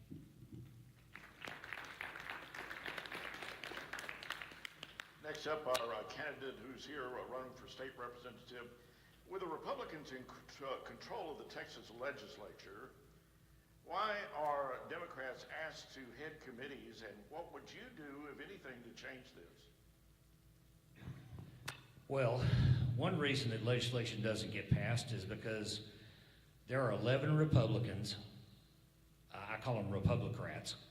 They vote with the Democrats regularly, which means, yeah, I think for 27 years we've had the majority, but we really don't, because the Democrats control everything. Now, as to the committee chairs, the first thing we need to do is get rid of the Speaker of the House. He's the most corrupt speaker in our history. He dared to come on the floor of our legislature drunk, folks. He should have resigned. A.G. Paxton told him that, and that is the reason why he was impeached. Make no mistake about that. Then we need to change the House rules immediately to where the Speaker can't appoint any more chairs. That needs to go back to the committees. The committees need to vote for their own chairs. No more Democrat chairs when we have the majority.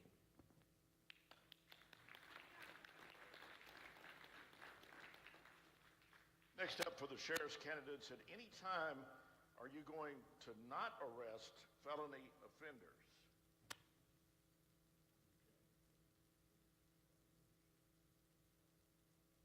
Strange question.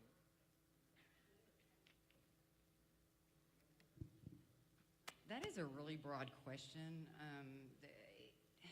That's really, you can't just kind of answer that. I mean, it's so broad. I would honestly need a specific, because people might commit a felony, but it might not be known or seen, so I don't know what the angle is on that. I mean, are you,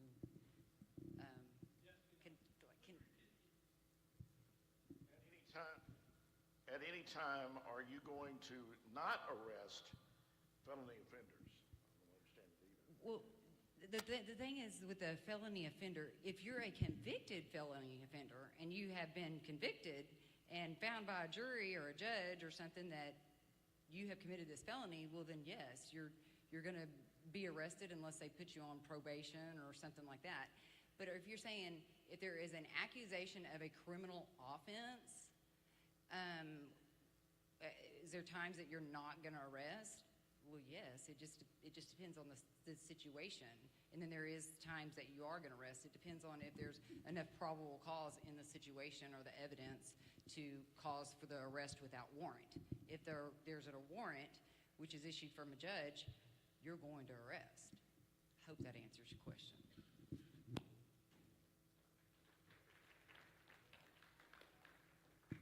That's absolutely right on that. I mean, it was kind of vague, but if there's a felony that has been committed and there's a arrest warrant issued, we are bound by law to arrest them as any other arrest warrant.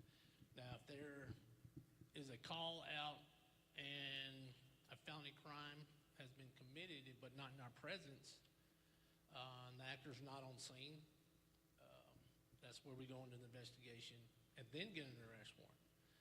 But far as Ginger said, on the felony, there's stipulations there that warrant on-site arrest versus a warrant. Warrants, yes, mandatory to pick them up. But far as I'm understanding on it myself, there can be a shooting involved, which is a felony, attempted manslaughter, something like that. But if there's an internal investigation, it's not on site that we as law enforcement officers arrive, it's not in our presence, that would warrant not arrest. It's all based on probable cause. So that's kind of how I can answer it, but it's kind of vague. Thank you.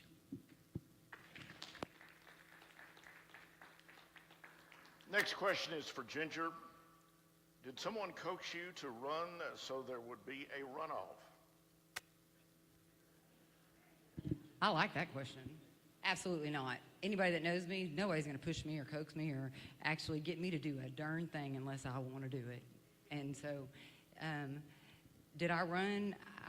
I ran because I wanted to run. I ran because that there's a change that needs to come within the community, and I feel like that I have the experience and the knowledge, the personality, and the sense to make that change. So I ran. People are important to me, just people in general. Those deputies, those law enforcement officers, or your PD, your DPS, SO, they're important. They're important, and I think that everybody deserves to have the staff to back them up. So when you go out there and they're out protecting you, somebody's there to protect them. And that's why I ran for sheriff. Next, for our commissioners, what is your opinion of the current county budget and what can be done to better spend money to help the taxpayers?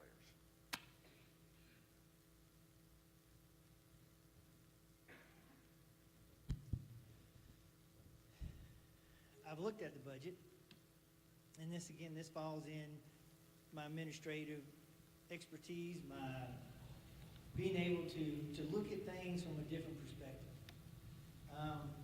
Now, I'm going to be honest. I've never taken care of a ton of budgets.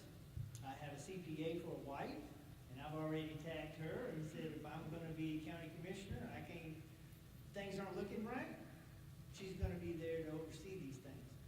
But the problem is budgets from the medical doesn't always transfer over to accounting. Just like budgets from my Frankston Rural Water isn't going to transfer into the county commissioner's budgets. You have to be there, and there's core principles when you do a budget. And those core principles are all going to stay the same. You're going to have income coming in, and you're going to have to decide where it all goes. How many hands are going to be out, and where are you going to pay it at the most? That comes from my logistics ability to look and see and evaluate how you really need to spend that money on that budget. Again, if we only have this budget and we're trying to feed this many mouths, we all work. I worked 35 years in surgery. I didn't get people just giving me money. I had to work extra call, I had to work overtime, I had to work nights in order to pay for certain things. So that's why I'm always looking for a way to create new revenue so you don't have to work so hard, so things aren't so bad. So we'll have enough money to feed all these different mouths at a very decent rate. Now the budget that I've learned is we're going to get one lump sum, and it's all divided amongst all 4 commissioners. So from that point, right there, that's when I have to use my skills, not looking at other things. And he wants me to shut up, so that's all I got. Thanks.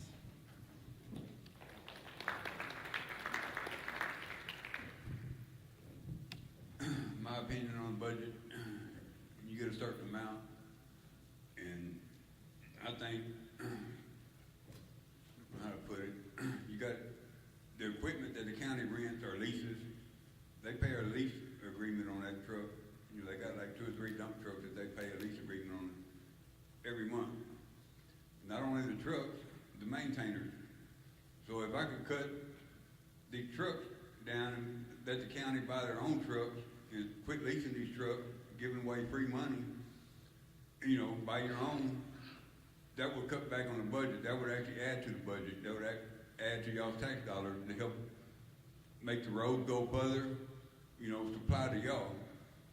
The maintainers that they lease, I don't know what they pay for them. And I know the trucks, I think they pay $1,000 a piece a month for the trucks.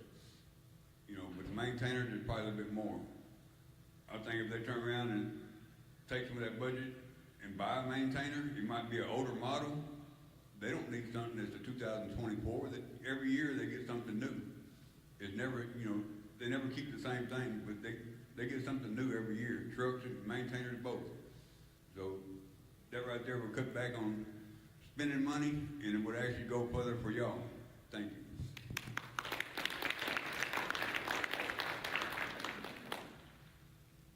Okay, the current budget that we have right now, is that what the question is about, or the budget that we're gonna create? But the one I see right now is we did lower the tax rate. The Commissioners Court lowered the tax rate. And it drew down the fund balance again. Not sure exactly how much or how many dollars, but it did the year before. And we can't keep eating at our fund balance in order to drop a tax rate that we don't need to drop. Every county commissioner during the budget workshop, they had to give up a little something in order for everything to work out right. And so where they chose to do that was in the materials. Instead of the county precinct 3 commissioners getting $550,000, they got $370, and then from the $20 million fund, they got $170. It should be the 500 and something plus the extra money, no, not the extra money, but the money from your $20 million bond. Y'all remember that? I didn't vote for it. And I'll be perfectly honest, I didn't think it was a great idea because we are leasing equipment, but there have been some instances where the lease agreements worked out really good and the county paid the machinery off, made a profit on it, and it actually cost zero for the county to use that equipment as lease equipment. But you've also got to keep the equipment that's needed to maintain the roads. We know we don't have enough material money. We know that. So we need to go out, we need to make sure our ditches are clean, our culverts are clean, we need to make sure we make repairs where we need to, and you just have to do your best with what you've got, and that will definitely take planning. Thank you. I want to thank you, the audience. That concludes our question and answer session, but I want to thank everyone who submitted these questions. A lot of them very good, and you got to hear an up-close answer to a lot of your questions. At this time, we're going to proceed with the closing statements from each of our candidates, and we'll begin with State Representative candidate Jay Curtis. Jay? Thank you. I'd like everyone here listening to this to think about how important the Constitution is to you, how important your rights are under the Bill of Rights. And I want you to answer this question. Do those rights stop applying to somebody just because they hold public office? Did the Attorney General not have those rights because he was denied the right of Sixth Amendment under the Constitution? He wasn't able to face his accusers. He was basically convicted behind closed doors or impeached behind closed doors. And in my opinion, any legislator, Republican or Democrat, that so easily throws away a man's constitutional rights is unfit for office. No exceptions to that. It doesn't matter what he's done, what he's claiming he's done, that trumps it all. Folks, send a regular guy to Austin, one that cares about you, that won't take money from special interests or vote against your wishes just, for the elite in Austin. And I'll always be true to you and answer to you. And I appreciate your vote. Next, for County Commissioner Precinct 3, candidate Van Brown. Okay, first of all, I would like to thank the Republican Club for allowing us to come and talk to you so you can get to know us a little bit better, ask your questions. I appreciate that. I also appreciate the people that are live streaming and filming, because every chair is not full in here doesn't mean that our views are not getting out. They're getting out. I've done an interview and I think it's around 1,100 views on it. I never thought anybody would look at me that long, or that many people would look at me. But anyway, I just would like to summarize. All the questions were really good tonight. There's a lot of budget questions, but I would really like to just say the experience I have in working with budgets throughout the years, for many years, is a definite plus for my job, because I remember when I got on the school board in 2002 in Natchez, Texas, we were financially embarrassed. We couldn't pay the payroll. Our first order of business was to authorize the superintendent for a bridge loan to make payroll, and as our money came in from the state, the federal money came in, we paid that money back, and we'd done this for a few months. And then we started, kind of gaining some ground, and then we started working on our budget. And we learned the word no very quickly. Very, very quickly. And through that, through goal setting, through a teamwork, and notice it's a we, not an I, it's a we. And I would hope that in turn would do for the Commissioners Court, that we can all work together and work in unison for common ground to benefit every constituent in Anderson County. Because when we're up on the Commissioners Court, we're not just making decisions for our precinct. As a whole, you're making them for the entire county. So every precinct, every commissioner, every person on that court, the team of 5, is important. Also, back to the school, we as a board, we set those goals. And we also achieved those goals and had about a $2 million fund balance, and then we went out for a bond for a new school. My biggest and worst nightmare was, will this thing pass? I was scared to death. But we're going to tear down the school built in 1935. My mother graduated from there in 1942. People have a lot of fond memories. But I asked the elders in the community, and what they said, it's about time you can see the ground through the floor in the school. So we had complete support from our community. My time's up on close. Anyway, on and on and on. I've got literature back here. All of the things are covered, but my main thing is my experience in leadership that would make me the best candidate for County Commissioner Precinct 3. Thank you. Next up, Michael Williams.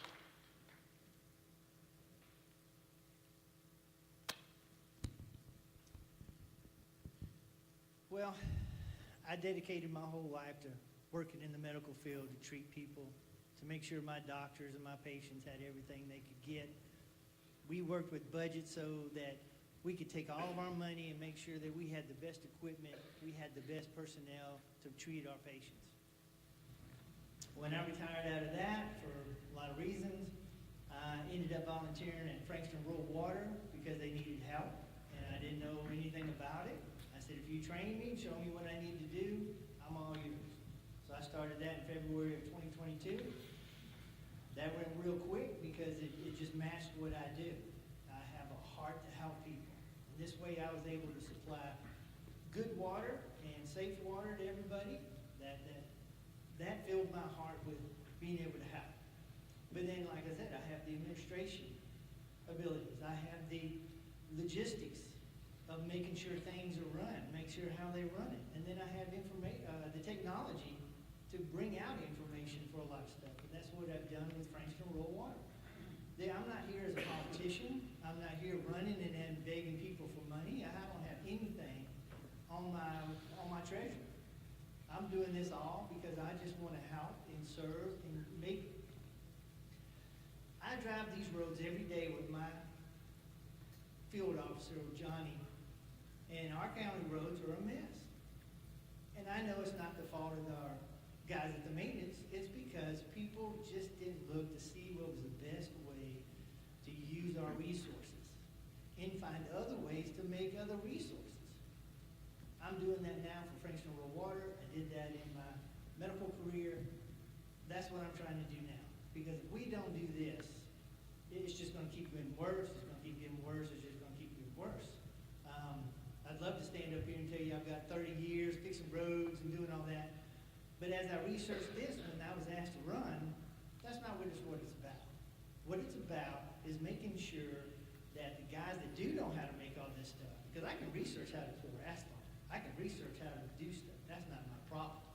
My problem is making sure our guys have what they need. That's where I excel. And that's my best thing I can do is make this, like I said, and when you vote for me as county commissioner, I start working for you. And I actually started working this summer when I decided to run. I've driven every road out here. I've already assessed, because of my medical training, which roads are which and how they're gonna need to be done. But that's not my decision. I've gotta get with the guys and come up with a plan and look at our budget and say, okay, can we do this and this and this? And if we can't, can I get a grant for this?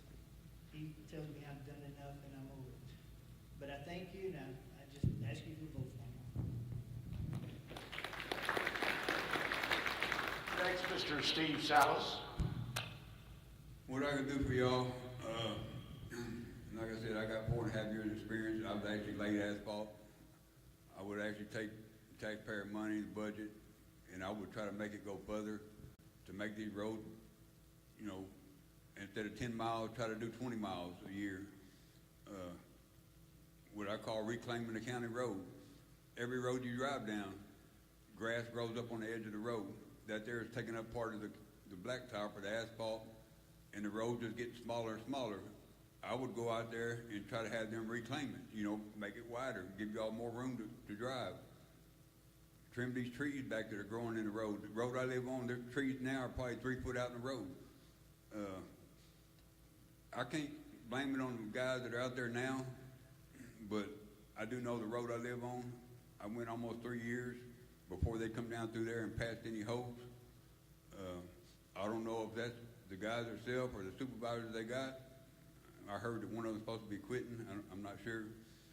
But I would be out there myself, and I don't know if it's allowed for me to get on the machinery if I win, but with my experience, I can do it a whole lot quicker. I can do it a whole lot faster. To me, that covers more ground, and I would try to take the budget, y'all's tax money, and buy own equipment. That way, it would cut back on money going out. I would try to help y'all out that way. Other than that, that's really all I have. Thank you. Next candidate for sheriff, Jeff Taylor.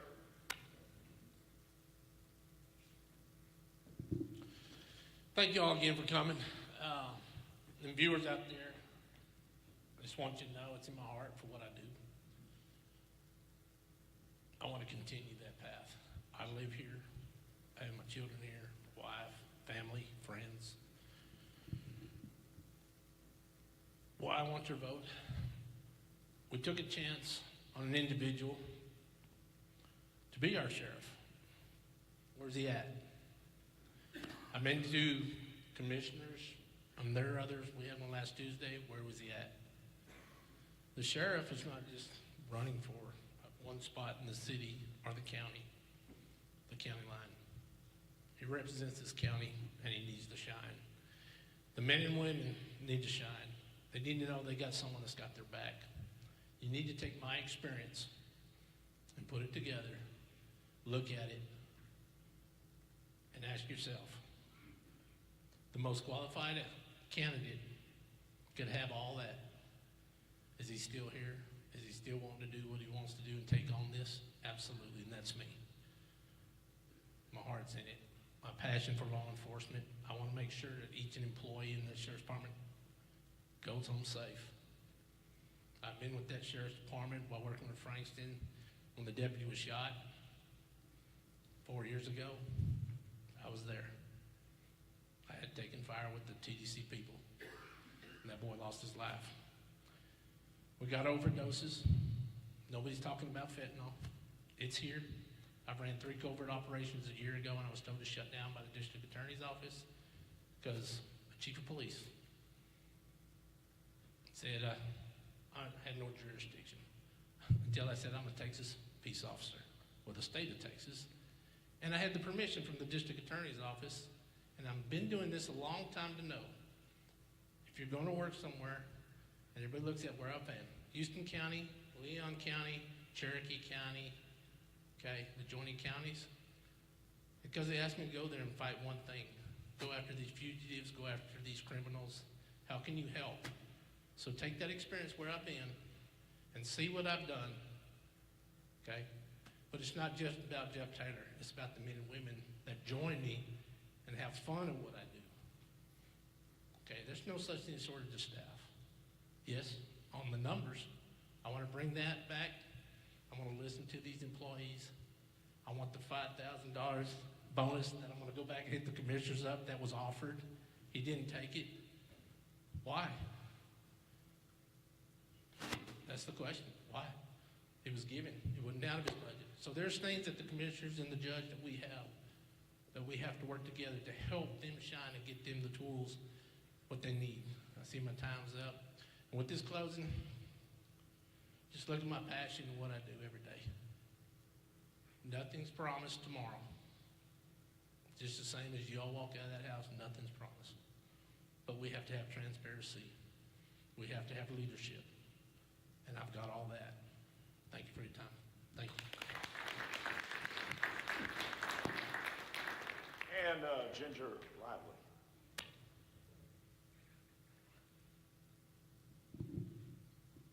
I do not like being the center of attention, if y'all haven't noticed that in these, answering these questions. But I was actually going to use this to kind of tell y'all a little bit more about me.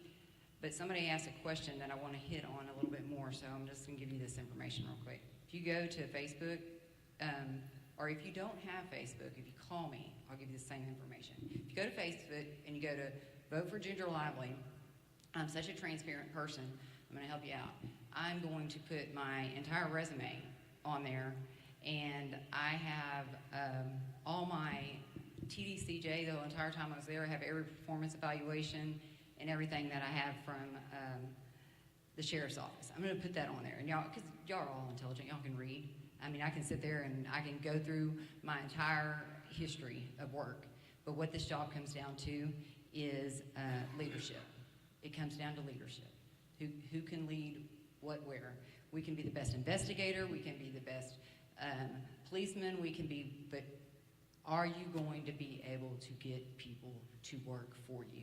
Do you care enough about them? Do you care enough about the citizens to give 110%, 7 days a week, 24 hours a day for people that you don't know and might never meet? And that's what it comes down to. Now, what I wanted to touch base on is I'm fixing to give y'all some information, and because I'm all about giving somebody the information for them to do whatever they can do. I can stand up here and tell you anything and everything about me all day long. And but I'm fixing to give you the tool to put a records request for the Anderson County Sheriff's Office and get any and absolutely anything on me my entire time I was there. You can do it for the state too, but the state ain't gonna be as quick. I said, for the Sheriff's Office, I give it to you. Give it to you on any employee, anything. The state of Texas made it real easy. Now, for law enforcement, it's all on a electronic thing, so when we do investigations on somebody come to work for us, put that stuff in, so it makes open records real easy. So literally, all you have to do is make a request. If you want to know anything about me, you can call me. I'll tell you, but double check me.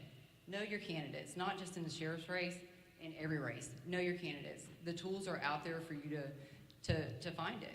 And so you can go out there, find anything about me or anybody else on their job history. So that's what I really wanted to touch base on, because the question about the current situation of going on about the guy, also, you can do an open book records request. They'll give you video, they'll give you whatever that is they're not using in the open investigation. So I just wanted y'all to know that. Y'all don't always have to take somebody's word for it. There are avenues to get the actual factual proof of it. Thank you. Well, thank you to all our candidates. And in closing, let me remind you that early voting begins February 20th, runs through March 1st. Primary election day, of course, is March 5th. General election day is November 5th. Whatever you do, get out and exercise your right to vote. And don't complain if you don't vote. So get out and exercise your right to vote. Thanks to Mindy and Tex and everyone that has helped put this together. And we appreciate you coming, and we'll see you next time. Okay, everybody, for the Anderson County Republicans, we were certainly honored to put this on. This is the second one of the season for us. The next one will be when the candidates have been selected, and we will try to have an open forum where our opposing party and the candidates that we have selected will be able to provide the same type of information in the same type of format that we have tonight. Additionally, Tex has videoed all the proceedings of both of these two forums. We're going to upload it to the Anderson County Republicans website sometime in the near future so that they can be reviewed at anybody's leisure at any time. Keep an eye on the Herald Press, because I intend to put the information on the how to access the website and view these proceedings as in real time. To finalize, I would like to have a round of applause and thanks for Gary Richards for being our moderator. He did an excellent job. We'll try to keep him back again. And also would like to thank the candidates for appearing and presenting the information that is necessary for us to possibly make a good judgment when we do go to vote. And like Gary says, you've got to vote. If you can't vote, you can't bitch. So good night, and thank you for coming.